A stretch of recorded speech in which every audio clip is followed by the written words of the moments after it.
Hi, welcome to Accounting 3103 group project. We're group 107 and I'm Myron, and we'll be talking about the Bank of Queensland using their 2011 financial statements. Bank of Queensland is one of Queensland's oldest financial institutions, founded in 1874.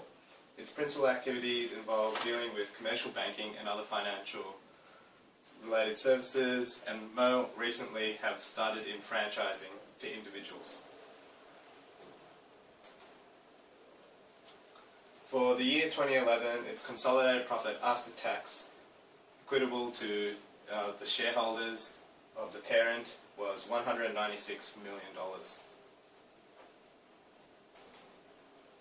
Regarding the CEO, the current CEO of the Bank of Queensland is Mr. Stuart Grimshaw. However, during the year 2011, Mr. David Iddy assumed office, retiring only on the 30th of August. His remuneration for the period was $3.7 million. The auditors of the Bank of Queensland are KPMG, who perform other duties other than audit-related services. A breakdown of their fees can be seen in this table over here.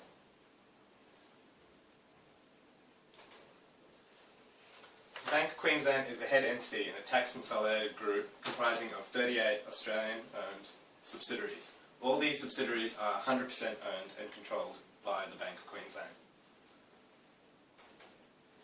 A list of their subsidiaries are seen in this table here.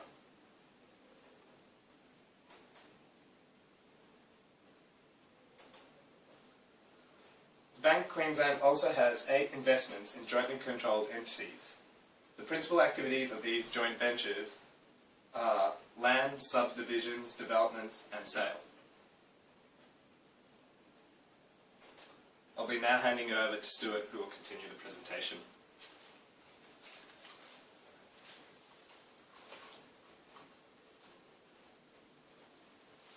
I'm Stuart.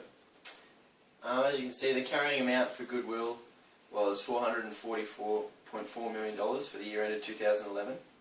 For the purposes of impairment testing, the Bank of Queensland has grouped together their lowest levels of assets from which are separately identifiable cash flows, and this is separate from the other groups of assets. There has been no amortisation or impairment of goodwill for the year ended 2011.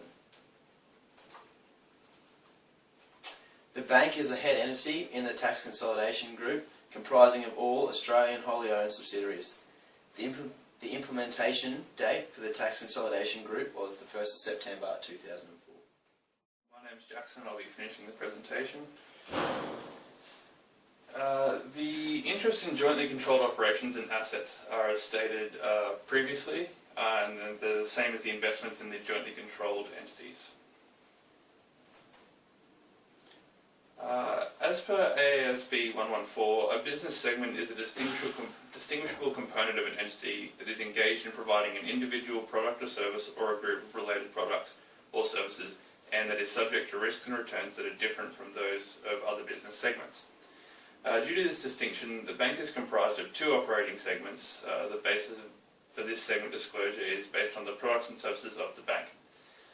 The segments being banking and insurance. Banking including retail banking, commercial, personal, small business loans, equipment and debtor finance, savings and transaction accounts and treasury.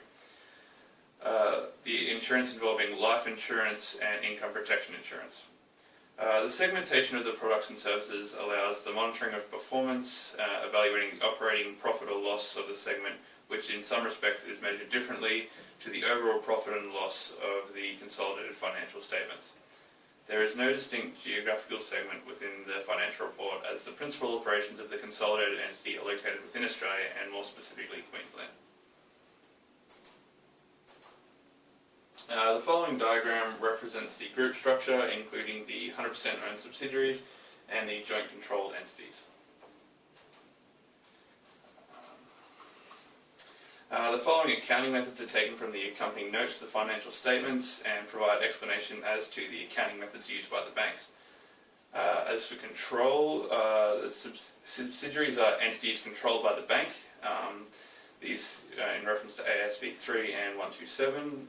In accordance with these standards, the bank recognises the controllers when the bank has the power, whether it be direct or indirect, to govern the financial and operating policies of an entity, allowing the bank to obtain the benefit from its activities. From the date that control is deemed to exist, the financial statements of the subsidiary are included in the consolidated financial report and are included until control no longer exists. The intragroup balances of the group, including unrealised gains and losses, as well as any income or expenses arising from intergroup transactions, are eliminated in the preparation of the consolidated financial statements. In order to measure property, plant and equipment, the bank has adopted the cost model. Therefore, in calculating the carrying amount of the assets, it will be the initial cost less any accumulated depreciation or accumulated impairment losses. In recognising depreciation for plant and equipment, depreciation is charged to profit and calculated using the straight line method. The residual value is depreciated annually, recognised annually. Furthermore, the bank does not depreciate land. Any goodwill is assessed on an annual basis, and where there is an impairment of goodwill, the impairment is taken directly to profit or loss. In the preparation of the consolidated financial statements, the group adopted the revised ASB 3 business combinations of 2008 and the amended ASB 127 consolidated and separate financial statements. This revision affects business combinations occurring in the financial year starting the 1st of July 2009. For any business combinations occurring after this date, the acquisition method will be applied. This change in accounting policy is applied prospectively. Finally, the investments in jointly controlled ventures and entities are accounted for using the equity